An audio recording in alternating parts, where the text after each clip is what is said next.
Christmas dinner will be smaller this year, Evelyn. Claire thinks it's better if you stay home. Those were the exact words my son said to me 3 days before Christmas, and somehow they hurt more than when my husband died 2 years earlier. Grief is honest. It arrives like a storm and leaves wreckage behind. But betrayal inside your own family is quieter. It slips into your house softly, sits at your table, smiles at you over coffee, and waits until you are old enough to become inconvenient. I stared at my phone for a long time after Daniel hung up. The kitchen around me smelled like cinnamon, rosemary, and roasted turkey broth. I had already spent almost 4 days preparing Christmas Eve dinner for 11 people. 11 matching plates sat on my dining room table beside folded red napkins I had ironed myself, while old Frank Sinatra records played softly in the background. The tree in the corner glowed with warm white lights, reflecting against the window overlooking the snow-covered backyard. For a moment, I simply sat there listening to the ticking wall clock above the stove. I kept thinking maybe I had misunderstood him. Maybe he meant they would stop by later. Maybe Claire just wanted a quieter dinner before bringing the grandchildren over afterward. But deep down, I already knew the truth. Claire had not forgotten me. She had removed me. Deliberately. I wish I could say this was the first time. But women my age learn to recognize patterns long before we admit them out loud. The cancelled invitations. The family photos posted afterward. The excuses that sound polite enough to make you question your own pain. We didn't want to overwhelm you. It was last minute. You know how stressful the holidays are. Little sentences wrapped in kindness, but hollow in the middle. Like empty gift boxes under a Christmas tree. I stood up slowly and walked into the dining room. The candles I had placed down the center of the table still smelled faintly like vanilla. Beside Daniel's plate sat the little silver snowman napkin ring he used every Christmas since he was 12 years old. I used to tease him about it because he refused to let anyone else touch it. Even after he got married, he would still smile and reach for it automatically every Christmas Eve. At least he used to. I picked it up carefully and held it in my palm for a moment before setting it back down exactly where it belonged. Outside, snow drifted quietly onto the front lawn. The neighborhood looked beautiful. Across the street, I could see the Henderson family unloading wrapped presents from the back of their SUV, while children laughed in the driveway. Everything around me looked warm and alive except my house. Mine felt like a museum somebody forgot to visit. Around 7 o'clock, I finally turned on my television just to fill the silence. A Christmas movie played softly in the background, while I wrapped the uneaten dinner rolls in foil and placed them into the refrigerator. The turkey remained untouched on the counter, golden brown and still warm under the kitchen light. I remember standing there with my hand resting against the edge of the sink when my phone buzzed beside me. For one foolish second, my heart lifted. I thought maybe Daniel had changed his mind. Instead, it was Facebook. Claire had posted new photos. I should not have opened them. But loneliness makes people curious in dangerous ways. The first photo showed Claire standing beside a massive stone fireplace inside a luxury ski lodge somewhere in Aspen. She wore a cream-colored sweater and held a glass of wine while smiling directly at the camera. The second photo showed my grandchildren decorating cookies beside a towering Christmas tree. Then came the group photo. My son stood in the center with his arm around Claire, while the rest of the family crowded together laughing beneath hanging garlands and golden lights. My sister Ruth was there. Daniel's cousins were there. Even neighbors I barely knew were there. Everyone. Everyone except me. The caption underneath read, "Perfect family Christmas heavy black heart, grateful for every moment together." I felt something inside my chest go very still. Not shattered. Not broken. Just still. Like a lake freezing overnight. I stared at the photo for a long time before noticing something strange. One person was missing from the picture besides me. Grandpa Walter. My late husband's father never missed Christmas. Not once in nearly 40 years. At 89 years old, he still insisted on saying grace before dinner every Christmas Eve with that deep steady voice that made the entire room quiet down. Claire would never exclude him.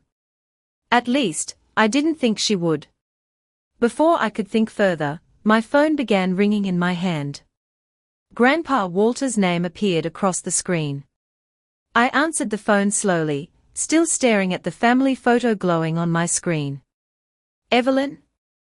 Walter's voice sounded rough and irritated, the way it always did when he had been trying to use new technology for too long. I have been calling Daniel for 2 hours. Nobody is answering. What time am I supposed to be there tomorrow? I sat down carefully in the chair beside the kitchen counter because suddenly my legs did not feel steady anymore. For a second, I could not answer him. I just looked again at Claire's smiling face in the photograph and realized something cold and ugly had happened here. They had not only excluded me. They had excluded him too. Walter, I said quietly, where do you think everyone is right now? There was a pause on the other end of the line. I could hear the faint sound of an old television playing somewhere inside his house. At Claire's ski lodge in Aspen, he replied. Daniel mentioned it weeks ago. He said they were all driving up there for Christmas Eve. I closed my eyes. Of course Daniel had told him about the trip. But somehow Walter still thought he was included. Did they give you the address? I asked. Another silence followed. Longer this time. No, he admitted finally. Claire said the roads might be difficult for someone my age, and that Daniel would arrange transportation later. I felt my hand tighten around the edge of the table. Claire always spoke in careful little sentences like that. Polite enough to sound concerned. Cruel enough to accomplish exactly what she wanted. Walter let out a slow breath. Evelyn, he said carefully, what exactly is going on? I looked across the room toward the untouched dining table. 11 plates. 11 wine glasses. 11 folded napkins. I had spent almost $600 preparing a Christmas dinner for people who were laughing in another state without me.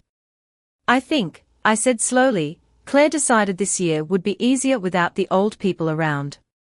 The line went completely quiet.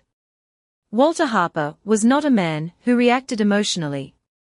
At 89 years old, he had survived Korea, buried his wife, built a construction company from nothing, and outlived 2 of his closest friends. Silence was usually the loudest response he gave anyone.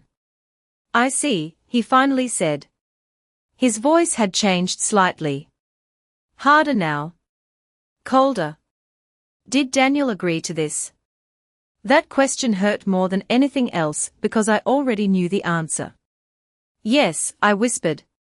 I heard Walter exhale slowly through his nose. Then came another long silence. I imagined him sitting alone in his dark leather recliner wearing that old grey cardigan Margaret bought him before she passed away 15 years ago. Every Christmas Eve, he used to sit at the head of the table beside my late husband Richard and argue about football scores while the grandchildren laughed in the background. Richard always said his father sounded grumpy because it was the only way he knew how to show affection. After Richard died from the stroke 2 winters ago, Walter became quieter. Smaller somehow. But never weak. Never forgotten. At least not until now.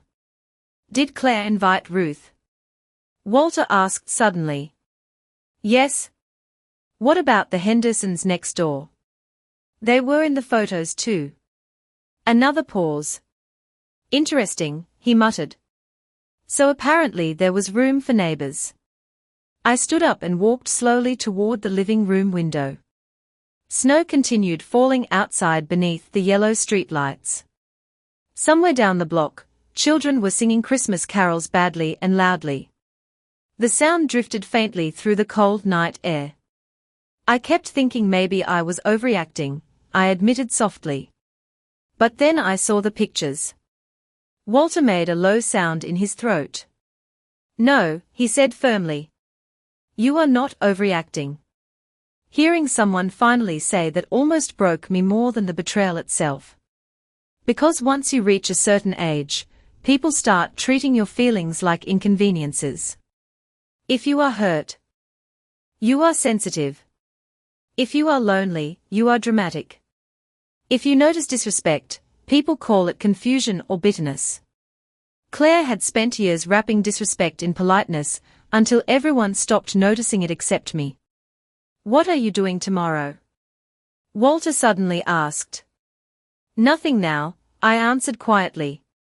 I suppose I will freeze the leftovers. No, he said immediately. Do not do that. His tone carried the same authority it always had. I am coming over in the morning. I blinked. Walter, the roads are icy. I survived worse roads in 1952, he replied dryly. Besides, somebody should not spend Christmas alone. My throat tightened unexpectedly. I looked down at the silver wedding ring still resting on my finger, after 43 years of marriage, and realized something painful. The only people who truly understood loneliness were the ones who had already lost almost everything once before. Before I could answer, Walter spoke again. And Evelyn? Yes? His voice lowered slightly. Do not take down that Christmas table yet. Christmas morning arrived grey and silent. I woke before sunrise out of habit, even though there was nowhere to go and nobody expecting me. For almost 40 years, Richard and I hosted Christmas breakfast before the rest of the family arrived for dinner. He used to wake up early and make terrible scrambled eggs while pretending he was some kind of gourmet chef. The kitchen would smell like coffee and burnt toast while Bing Crosby played softly from the old radio near the window. Some mornings I still reached for the other side of the bed before remembering he was gone. Grief does not disappear with time. It simply becomes quieter. More organized. I pulled on a cream-colored sweater and wool socks before walking downstairs. The Christmas tree still glowed softly in the corner of the living room, reflecting against the dark windows. Outside, fresh snow covered the neighborhood in a clean white layer that made everything look untouched.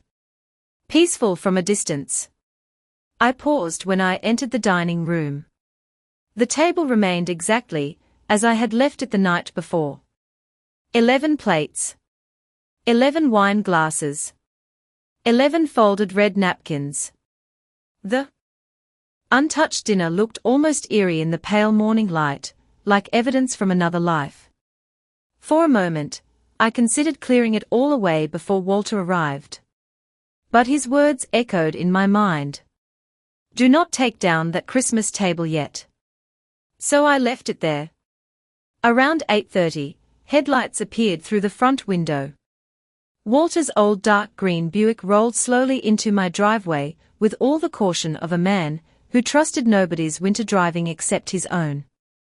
I hurried to the door before he could struggle too much with the icy steps, but by the time I opened it, he was already halfway up the walkway carrying a bakery box in one hand and gripping the railing with the other. You should not be carrying things in this weather, I said immediately.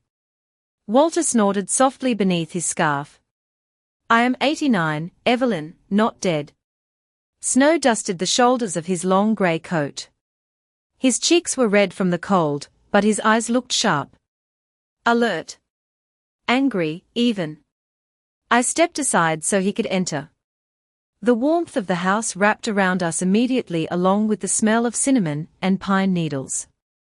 Walter stopped in the foyer and looked around quietly for a moment before removing his gloves. Still smells like Richard's Christmases in here, he said softly. That nearly broke my heart all over again. I took his coat carefully and hung it by the door while he walked slowly into the dining room. The second he saw the untouched table, he stopped moving. I watched his eyes travel across every carefully arranged place setting. The polished silverware. The serving dishes. The candles burned halfway down. The turkey platter still resting untouched beneath foil near the kitchen counter. He did not say anything for several seconds. Then he looked at me. "You made all this yesterday?" I nodded once. Walter removed his glasses slowly and folded them in his hand. "And they knew?" Again, I nodded. His jaw tightened hard enough for me to notice even across the room. "Sit down," he muttered quietly. "Before I say something unchristian." I almost laughed despite myself. Instead, I poured him coffee in Richard's old ceramic mug while he lowered himself carefully into one of the dining chairs. The house felt less empty with another person inside it. Strange how quickly silence changes shape when somebody else shares it with you. We ate cinnamon rolls from the bakery box while snow drifted softly outside the windows. For a while, neither of us mentioned Daniel or Claire. We spoke about small things instead. The weather. The old maple tree near the church that finally fell during last winter's storm. The terrible state of modern Christmas music. But beneath every conversation sat the same truth neither of us could ignore. We had both been pushed aside. Around 10 o'clock, Walter finally leaned back in his chair and asked quietly, "How long has this been happening?" I stared down into my coffee cup. Longer than I admitted to myself. He nodded slowly like he already suspected that answer. "Tell me everything." And so I did. I told him about the birthdays where Claire suddenly changed locations without informing me. The Thanksgiving dinner where I arrived an hour early only to discover they had celebrated the day before without me. The family group chat I somehow stopped receiving notifications from. The photographs online. The excuses. The polite little humiliations stacked carefully over years until they became impossible to ignore. Walter listened without interrupting once. His face remained still the entire time, but I noticed something unsettling. The quieter he became, the more dangerous he looked. Finally, after I finished speaking, he rested both hands on the table and stared directly at the untouched Christmas dinner spread before us. "Interesting," he said softly. "Very interesting." I frowned slightly. "What is?" Walter looked at me for a long moment before answering. "Claire seems to think this family belongs to her now." Walter stayed until late afternoon. Snow continued falling steadily outside while the light faded early behind thick grey clouds. By 3 o'clock, the neighborhood already looked dim and blue with winter shadows. I reheated the turkey and mashed potatoes mostly out of habit, and for the first time in 2 years, somebody sat across from me at Christmas dinner again. Not the loud, crowded dinners Richard loved so much. Just the two of us quietly eating at one end of a table meant for 11 people. Somehow that felt sadder and more honest at the same time. Walter barely touched his food. Instead, he spent most of dinner staring thoughtfully around the room. At the old family photographs hanging near the staircase. At the hand-stitched stockings above the fireplace. At Richard's framed military portrait still resting on the piano. Finally, halfway through the meal, he asked something that caught me off guard. "Did Claire ever ask about the trust?" I looked up slowly from my plate. "The family trust?" Walter nodded once. "About 6 months ago, she asked me whether I planned to update anything after Richard died." My stomach tightened slightly. Richard rarely discussed financial matters with me in detail, but I knew the Harper family trust existed. Walter created it decades ago, after selling his construction company. Most of the family properties, investments, and business assets were tied into it somehow. Daniel worked for one of the family companies now, though Walter technically still controlled the majority of everything. "What did you tell her?" I asked carefully. Walter's mouth twitched faintly. I told her it was none of her business. Despite everything, I smiled a little at that. Walter had never been a man people could manipulate easily. Claire probably mistook his age for weakness. A lot of younger people made that mistake with older folks. They saw slower steps and white hair, and assumed the mind faded too. They forgot experience sharpens certain instincts instead of dulling them. Walter leaned back slightly in his chair and folded his hands together. Then she started asking Daniel questions instead. The warmth from the fireplace suddenly felt less comforting. Questions about what? About ownership. About inheritance. About whether this house still belongs to you fully. I stared at him. This house was paid off years ago. I know that, Walter replied calmly. You know that. Richard knew that. Claire apparently needed reassurance. A strange coldness settled into my chest. Suddenly little moments from the past year began rearranging themselves inside my head like puzzle pieces finally clicking together. Claire asking whether I planned to downsize now that I lived alone. Claire suggesting retirement communities near Burlington. Claire casually mentioning how difficult large homes become for widows. At the time, every comment sounded harmless enough. Concerned, even. But hearing it now through Walter's eyes changed everything. She thinks I am temporary, I said quietly. Walter did not answer immediately, which was answer enough. Outside, snow tapped softly against the dining room windows while the grandfather clock near the staircase ticked steadily through the silence. Finally Walter spoke again. Richard worried about this before he died. I looked at him sharply. What do you mean? Walter reached for his coffee cup slowly. About 6 months before the stroke, he told me Daniel had changed after marrying Claire. My chest tightened painfully at hearing Richard mentioned that way.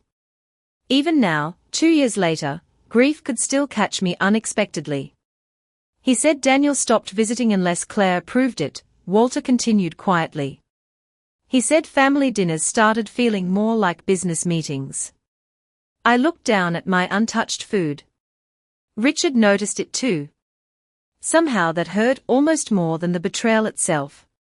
Because if he saw it happening near the end, then maybe he carried that sadness silently before he died. Walter sighed heavily. Your husband loved this family more than anything. He spent his whole life trying to build something solid enough for everyone to stand on.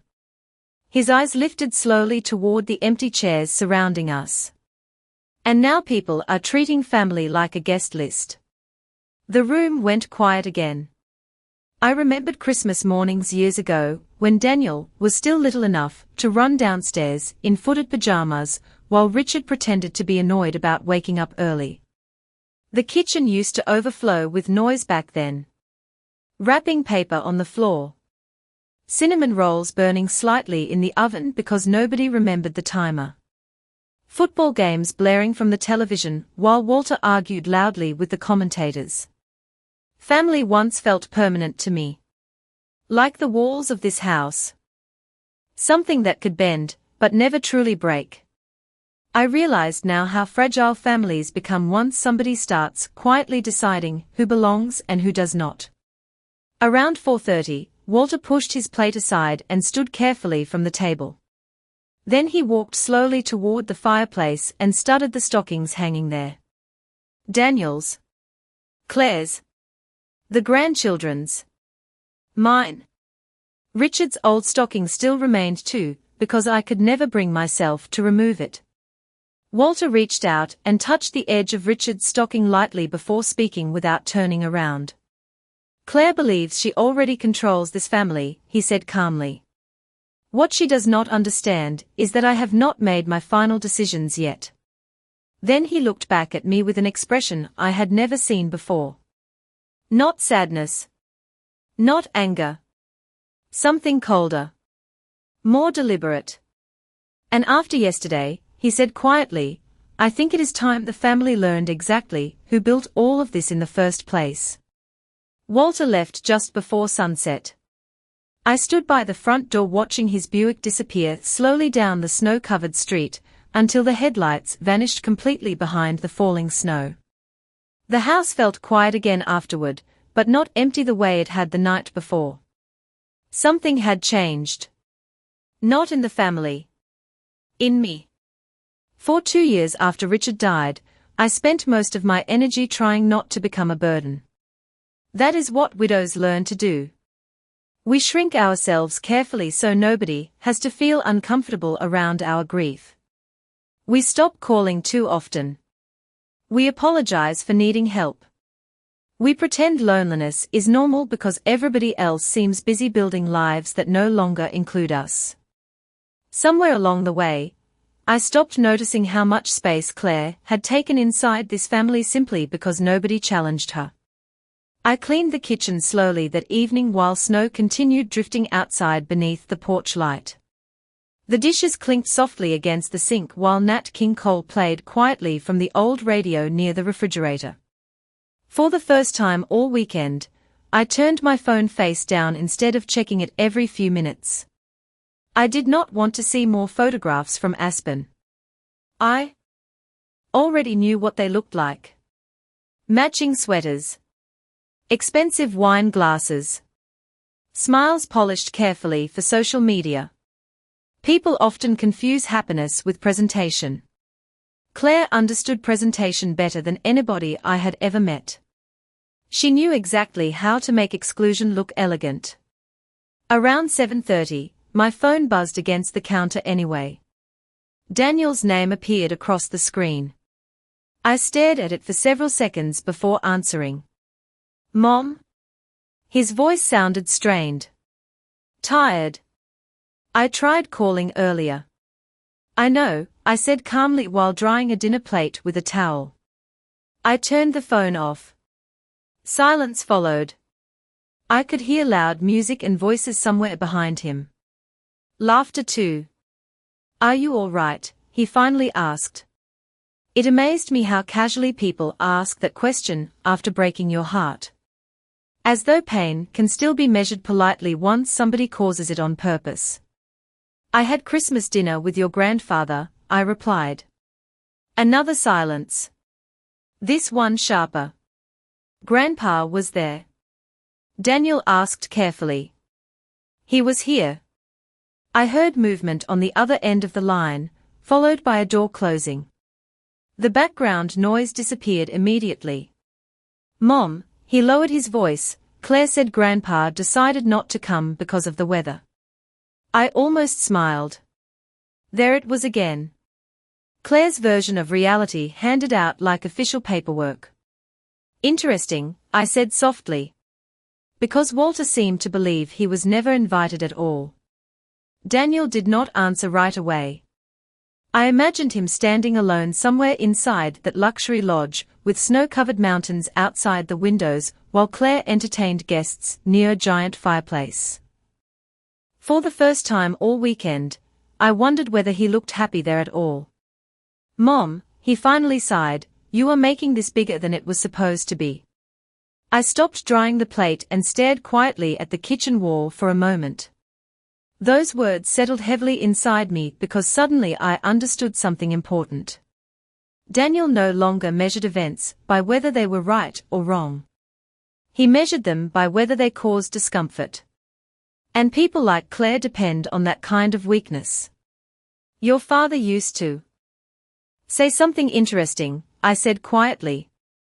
He believed character is revealed by what people tolerate, not just what they do. Daniel exhaled sharply. Please do not do this tonight. Do what? Turn Christmas into some kind of guilt trip. I closed my eyes briefly. Somewhere deep inside me, the last fragile piece of denial finally disappeared. Because only somebody completely comfortable with your pain can speak to you that way after leaving you alone on Christmas Eve. Enjoy the rest of your vacation, I said calmly. Mom? Good night, Daniel. I hung up before he could answer. The silence afterward felt different this time. Cleaner somehow. Outside, Snow continued falling softly against the dark windows while the Christmas lights reflected across the living room floor. I walked slowly toward the fireplace and stared at the stockings hanging there. Daniel's stocking looked exactly the same as when he was 10 years old. Red velvet with little white snowflakes stitched across the top.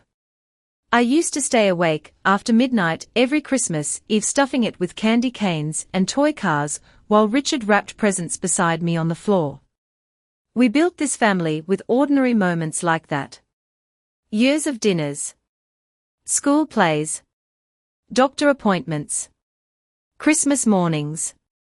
Quiet sacrifices nobody noticed because parents are expected to disappear into the foundation of everybody else's happiness.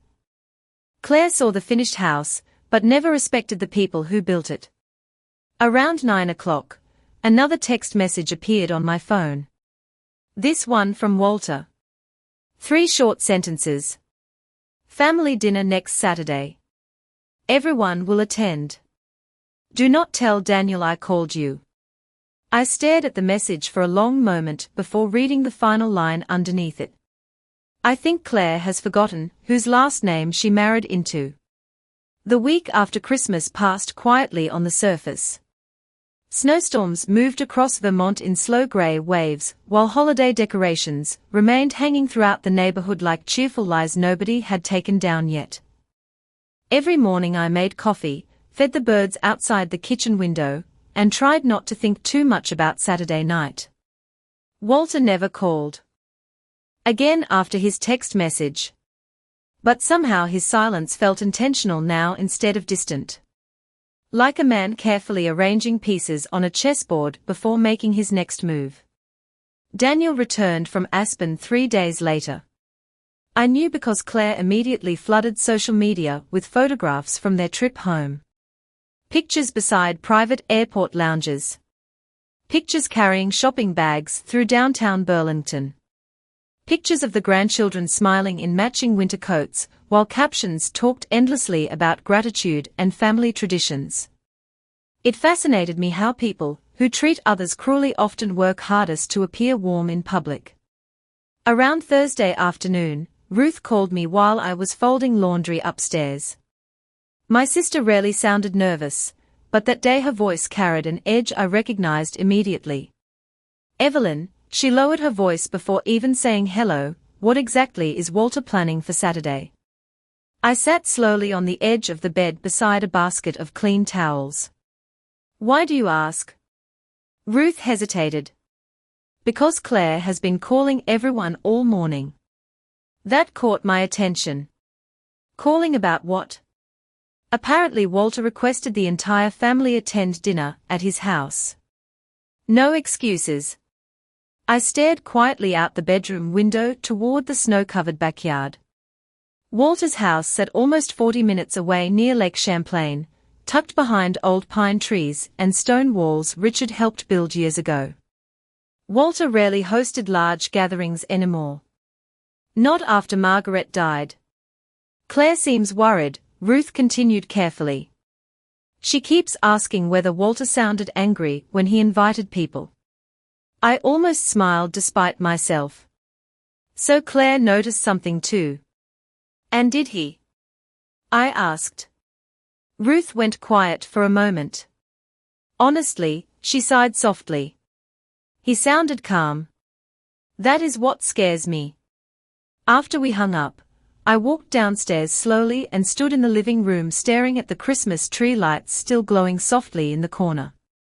Richard always used to say the Harper men became dangerous when they stopped raising their voices. According to him, anger passed quickly. Silence stayed. Saturday evening arrived colder than any night that week. Temperatures dropped below 15 degrees, and the roads shimmered with thin sheets of ice beneath the streetlights. I stood in front of my bathroom mirror longer than usual trying to decide whether to attend at all. Part of me still hated the idea of walking into a room full of people who knowingly left me alone on Christmas Eve. But another part of me felt strangely calm now.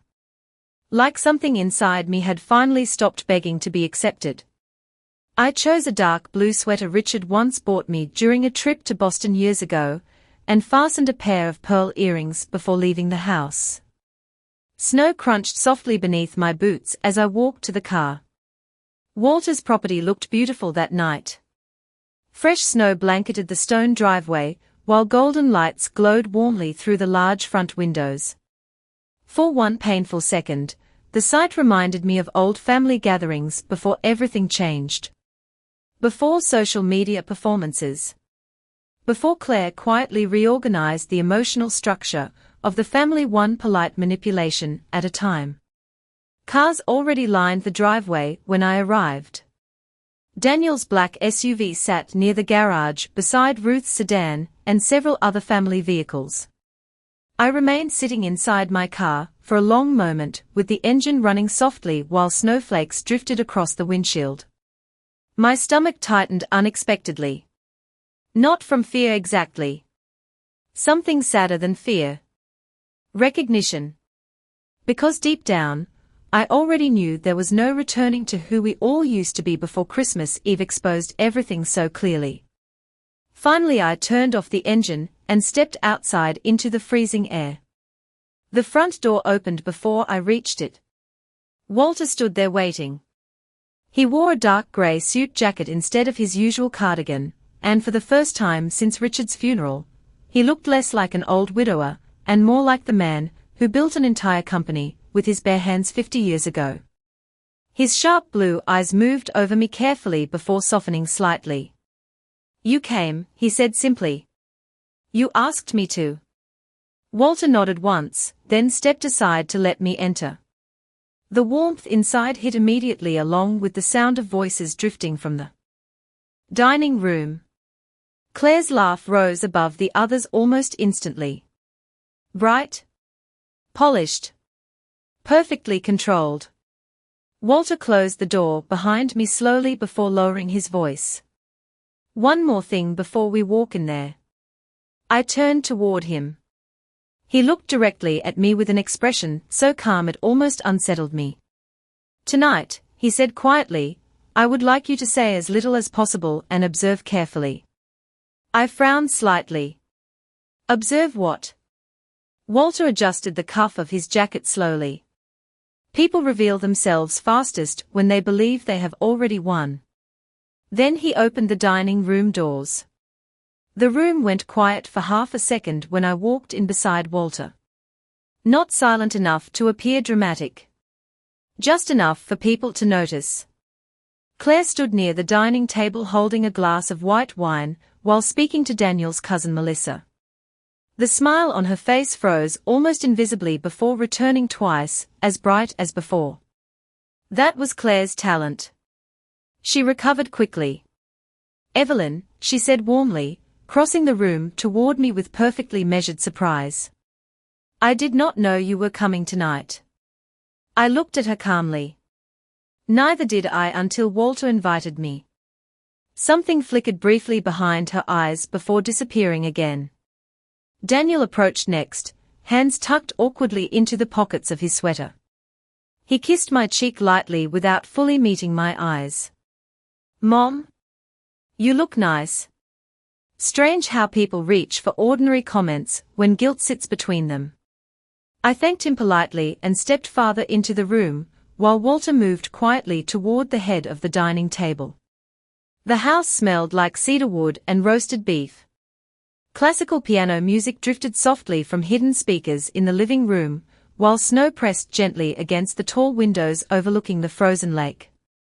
Everything looked elegant. Expensive. Controlled. Claire always understood atmosphere better than emotion. Around the room, conversations slowly resumed, though I noticed people watching Walter carefully now. Ruth gave me a small nervous smile from across the table. Melissa suddenly became fascinated with adjusting silverware. Even Daniel seemed unusually tense, glancing toward his grandfather every few minutes, like a child waiting to discover whether he was in trouble. Claire alone continued acting perfectly comfortable. She floated through the room refilling drinks and complimenting decorations, while wearing a cream-colored cashmere dress that probably cost more than my monthly grocery bill. Watching her move through Walter's house felt strangely revealing. She carried herself like somebody already certain she belonged there permanently. Dinner began around 7.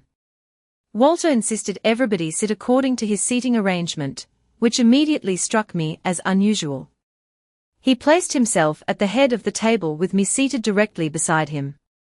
Daniel sat across from us while Claire remained farther down beside Melissa and Ruth. Nobody questioned the arrangement out loud, though Claire's smile tightened slightly when she realized she had not been placed near Walter. The first 20 minutes passed politely enough. Discussions about skiing conditions, football scores, holiday travel delays. But beneath every conversation sat visible tension. I noticed Walter barely touched his food. Instead, he watched people carefully while occasionally asking strangely specific questions. "Daniel," he said midway through dinner, "how long have you and Claire been planning the Aspen trip?" Daniel looked up from his plate. "A couple of months, I guess." Walter nodded once. "Interesting." Then he cut another piece of steak slowly. "And at what point did you decide your mother should spend Christmas alone?" The entire table froze. Claire immediately set down her wine glass with careful precision. Daniel cleared his throat awkwardly. "Grandpa, it was not like that." Walter looked directly at him. "Then explain exactly what it was like." Nobody moved. Even the piano music suddenly sounded too loud in the silence. Daniel shifted uncomfortably in his chair. Claire thought the trip might be overwhelming for Mom after everything with Dad. Walter turned calmly toward Claire. "Did you also think Christmas might be overwhelming for me?" Claire's expression remained smooth, but I noticed her fingers tightening around the stem of her wine glass. "Walter, there seems to be some misunderstanding." "No," he interrupted quietly. "There seems to be a pattern." The room became painfully still after that. Claire attempted a soft laugh. "I think everybody is being a little emotional about a holiday scheduling issue." Walter leaned back slowly in his chair and folded his napkin beside his untouched plate. "A scheduling issue," he repeated calmly. "Interesting choice of words." Then he looked around the table one person at a time. "Do you all know what I saw Christmas morning?" Nobody answered. Walter's voice remained low and steady. "I saw my widowed daughter-in-law sitting alone beside an untouched dinner table prepared for 11 people." Claire inhaled quietly. Daniel looked down immediately. "I saw a woman who spent 43 years building this family treated like an embarrassing obligation instead of its foundation." Nobody spoke. Not even Claire this time. Walter rested both hands against the table. "You know what bothers me most," he continued softly. "Not one person at this table thought that was shameful enough to stop it." The silence afterward felt suffocating. I noticed Melissa blinking rapidly near the far end of the table while Ruth stared down at her lap. Daniel's face had turned pale red beneath the dining room lights. Claire remained very still now. No smile. No graceful recovery. Just calculation. Watching. Measuring. Finally she lifted her chin slightly. "Walter," she said carefully, "I think you are making assumptions about family dynamics you do not fully understand." Walter looked at her for several long seconds. Then, for the first time all evening, he smiled. It was not a warm smile. "Claire," he said quietly, "I understand this family far better than you think." Then he reached into the inside pocket of his suit jacket and placed a thick manila envelope directly onto the table. Nobody moved after Walter placed the envelope onto the table. The soft piano music continued playing somewhere behind us, but now every note sounded distant and strange, like background noise inside a dream turning unpleasant. Claire stared at the envelope first. Then at Walter. Her expression remained controlled, but I noticed the small change in her posture immediately. The confidence was gone. Not completely. Just cracked slightly around the edges. Walter rested one hand calmly on top of the envelope. Since everybody seems confused tonight, he said quietly, I thought perhaps clarity would help. Daniel shifted uncomfortably in his chair. Grandpa, this does not need to become some formal family hearing. Walter ignored him completely. Instead, he pulled several documents from the envelope and laid them neatly across the table beside his untouched dinner plate. Legal papers. Trust documents. Property records. I recognized the gold seal from Harper Family Holdings immediately. Claire recognized it too. Her face changed before she could stop it. It happened fast. A tiny flicker of alarm crossing her eyes before the smile returned again. But this time it looked forced. What exactly is this? She asked carefully. Walter folded his hands together. This, he replied calmly, is a reminder. Nobody spoke. Snow pressed softly against the windows while the fire crackled quietly behind us. Walter looked directly at Daniel first. You currently oversee portions of the Vermont property division under the family trust. Daniel nodded slowly. Yes. Do you own those assets? Daniel hesitated. Technically the trust does. Walter nodded once. Correct. Then his eyes shifted toward Claire. And who controls the trust? Claire remained silent. Walter answered his own question. I do. The room felt colder suddenly despite the fire burning beside us. Walter lifted another document carefully from the stack. 3 months ago, he continued, Claire contacted the family attorney requesting information about succession timelines following my death. Ruth inhaled sharply across the table. Daniel turned immediately toward his wife. Claire. Claire straightened in her chair. I was asking reasonable estate planning questions. Walter's expression never changed. Interesting. Because according to the attorney, you specifically asked how quickly family properties could be liquidated once transferred. Nobody moved after that. I watched Daniel stare at Claire with growing confusion while she kept her eyes fixed firmly on Walter instead. That conversation was taken completely out of context, she said carefully. Walter nodded slowly. Perhaps. Then he picked up another document. And perhaps suggesting retirement communities to Evelyn 6 separate times this year was also taken out of context. Claire's jaw tightened visibly now. I was concerned about her living alone. No, Walter replied softly.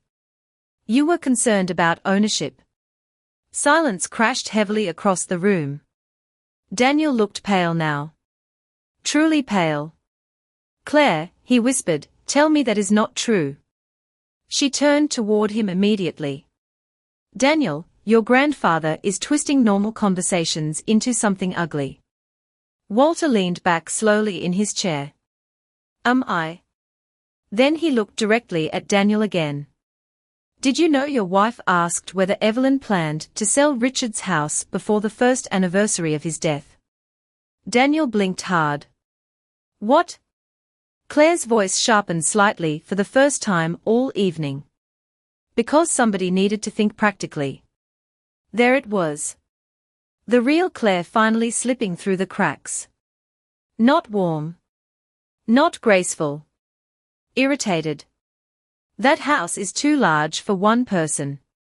Walter studied her quietly for several long seconds before speaking again. Do you know what your problem is, Claire? She lifted her chin defensively. Please enlighten me. Walter's voice remained perfectly calm. You mistake inheritance for entitlement. Nobody breathed. Even the grandchildren sitting farther down the table had gone completely silent now, staring nervously between the adults. Walter folded the documents carefully back into the envelope. Richard spent 43 years building a life with Evelyn. 43 years. His eyes settled coldly on Claire. And you started trying to reorganize that life before the cemetery flowers even died. Daniel looked physically sick now. Mom, he turned toward me suddenly, is this true? Did Claire really say those things to you? I looked at him quietly across the table. For a long moment, I almost answered gently. The old version of me still wanted to protect him from pain. Then I remembered sitting alone beside 11 untouched dinner plates on Christmas Eve while my son smiled in family photographs hundreds of miles away. Yes, I said softly. Daniel stared at me like he barely recognized my voice. Claire immediately reached for his arm. Daniel, do not do this here. He pulled away slowly without looking at her. The movement was small, but I saw panic flash briefly across Claire's face for the first time all night. Walter noticed it too. Now we are finally getting somewhere, he said quietly. Then he slid the envelope across the table directly toward Daniel. Open it. Daniel looked down uncertainly before slowly pulling the documents free. His face changed almost immediately as he scanned the first page. Grandpa, Walter's expression remained cold and steady. Read the highlighted section out loud. Daniel swallowed hard. Effective immediately, all future succession considerations regarding Harper family holdings and associated properties shall remain under sole discretionary review pending reevaluation of beneficiary eligibility. Claire went completely still beside him. Walter folded his napkin calmly beside his plate. In simple terms, he said softly, nobody inherits anything until I decide this family still deserves it. The silence after Walter's words felt almost physical. Nobody reached for their wine. Nobody touched their food. Outside the tall windows, snow continued falling softly across the frozen lake while the fire crackled low behind us. Everything looked peaceful except the people sitting around that table. Daniel stared down at the papers in his hands like they were written in another language. Claire remained perfectly still beside him, but I noticed something I had never seen on her face before. Fear. Real fear does not look dramatic the way movies portray it. It looks quiet. Tight around the eyes. Careful with breathing. Walter, Claire finally said softly, surely we can discuss this privately. Walter folded his hands together calmly. Why? He asked. The exclusion of family happened publicly enough. Claire opened her mouth to respond, then stopped. Across the table, Ruth looked like she wanted to disappear entirely. Melissa kept staring down into her lap while the grandchildren shifted nervously in their seats, sensing the adults had crossed into dangerous emotional territory. Daniel finally lifted his eyes toward his grandfather. You are changing the trust because of one Christmas dinner. Walter's expression did not move. No, his voice stayed low and steady. I am changing it because Christmas revealed the truth. Daniel blinked slowly. Walter continued before anyone else could interrupt. Families do not collapse all at once, Daniel. They collapse quietly. One ignored phone call at a time. One humiliation disguised as convenience. One person deciding another person matters less. Nobody spoke after that because everybody at the table knew he was right. I sat quietly beside Walter with my hands folded in my lap, while the weight of the past 2 years settled differently inside me now. Not lighter exactly. Clearer. For so long I kept telling myself Claire did not mean to hurt me. That maybe I was too sensitive after Richard died. Too lonely. Too emotional. Women my age become experts at doubting our own pain, because people treat older women's feelings like background noise. But sitting there watching Claire's carefully polished image crack under the pressure of truth, I finally understood something important. I had never imagined any of it. Daniel suddenly stood from his chair so abruptly it startled everyone. "Mom," he said quietly, looking directly at me for the first time all evening, "why did you never tell me how bad things had gotten?" The question settled heavily between us. I looked at my son standing there in Walter's dining room beneath the warm chandelier light, and for one painful second I saw flashes of every age he had ever been. The little boy who cried when Richard left for business trips. The teenager who used to help me decorate the Christmas tree while singing terribly off-key. The young man who held my hand at Richard's funeral because he thought I might collapse. Somewhere along the way, that version of Daniel slowly disappeared behind comfort and convenience and a wife who preferred controlling family instead of joining one. "Because I kept hoping you would notice on your own," I answered softly. Daniel looked like somebody had struck him across the face. Claire stood immediately beside him. "Daniel, your grandfather is manipulating emotions right now." Walter let out a quiet breath through his nose. "Interesting," he murmured. Still no apology. Claire turned sharply toward him. "Because I have nothing to apologize for." That sentence changed everything. I saw it happen instantly around the table. Melissa's expression hardened. Ruth looked away in disappointment.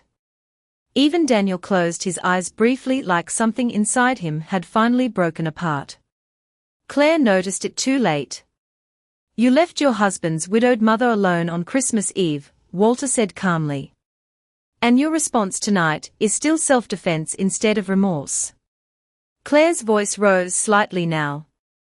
"I was trying to create healthy boundaries for this family." Walter nodded once.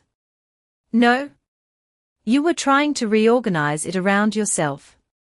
The room went silent again. Then Walter reached for his water glass slowly before speaking one final time. "This conversation is over." He looked directly at Daniel. "You will continue overseeing your responsibilities at the company for now. But every future decision regarding succession remains suspended indefinitely." Then his eyes shifted calmly toward Claire. "And from this point forward, any discussion regarding Evelyn Harper's home, finances, or future living arrangements will end immediately.